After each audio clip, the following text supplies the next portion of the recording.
Welcome to Impact Unleashed, the nonprofit edition, where we dive deep into the untapped potential of nonprofits and their remarkable ability to create a lasting impact. I'm your host, Sara Mayer. Let's dive in. Hello, and welcome back to the Impact Unleashed podcast, the nonprofit edition, where we explore strategies, stories, and solutions for nonprofit leaders who want to make a lasting difference. As you know, I'm your host, Sara Mayer, and I'm thrilled to have you here today. Today, we are continuing the series. If you're watching on YouTube, you can see me holding up a book. We're continuing the series on the 10 great stories leaders tell. And this is inspired by Paul Smith's book and the framework. So these stories are essential to connecting with your audience, inspiring action, and really solidifying your organization's impact.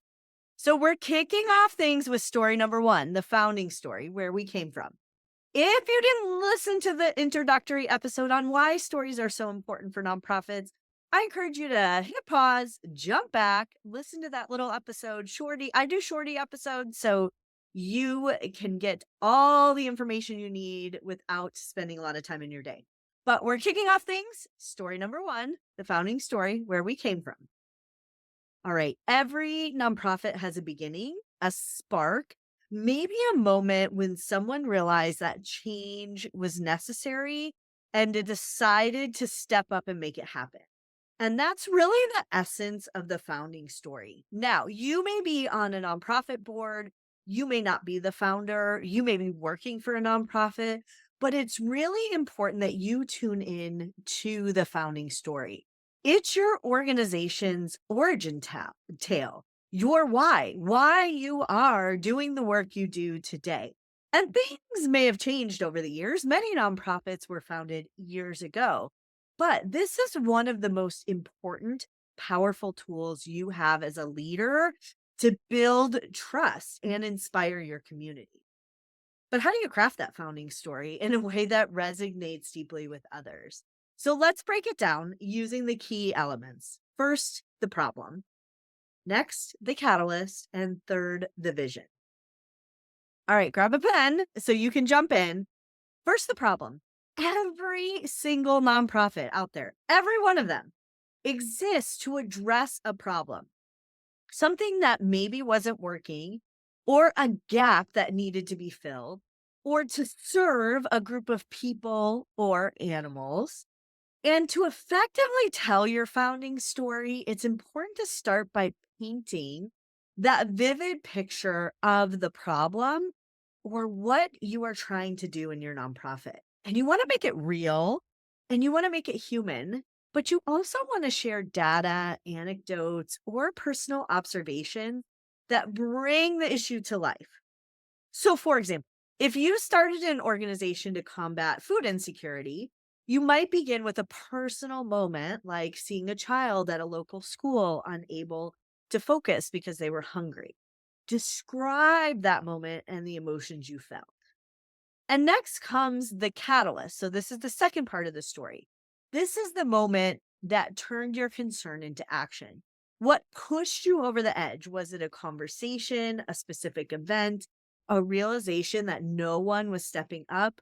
This part of the story helps your audience connect with the passion and the urgency behind your mission. So, for instance, you might read a statistic that 1 in 5 children in your community was living in a food desert, and that realization propelled you to do something about it. And then it's time to share your turning point openly and authentically. So, finally, this is really the vision. This is where you invite your audience into the dream. When you started your nonprofit or when the nonprofit was started, what future was envisioned? What future did you envision? What was the change that you or your nonprofit leaders hoped to see back then? And it's not just about practical steps. It's really about the bigger picture. It's about the world you're working to create. And the more specific and hopeful your vision is, the more people will want to join you in making it a reality. Now, let's put this into action. So I encourage you To sit down and draft your founding story, and you want to use the three elements: the problem, the catalyst, the vision. Make it personal, make it relatable, and most importantly, make it yours. So your organization may have the founding story, but you need to tie your personal story into the organization story. So here's an exercise to get you started. First, grab your paper and pen. That's not first, but grab your paper and pen. And then first, write down one vivid example of the problem your organization addresses. Write down one vivid example of the problem your organization addresses. Second, recall the exact moment you decided to start your nonprofit if you're the founder, or you decided to get involved if you're not the founder, or the exact moment that a group of people took action to solve the problem. And write it down in detail. So recall the exact moment you decided to start your nonprofit, you decided to take action, or a group of people decided to take action. And describe it in detail.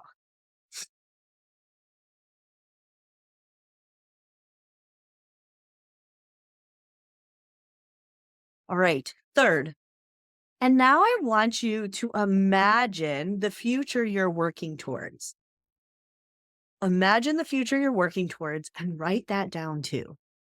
So while your nonprofit may have been founded 90 years ago, you know where they started. The vision might have changed over time, but the future is where you're going.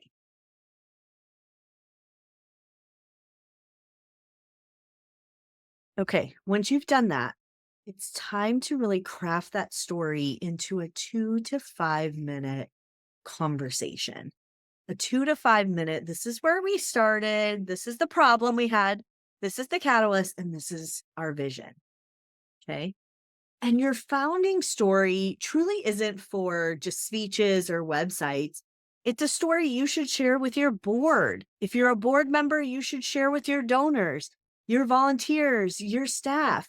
It's the anchor of your mission, and it reminds everyone why your organization exists and what's possible when you work together.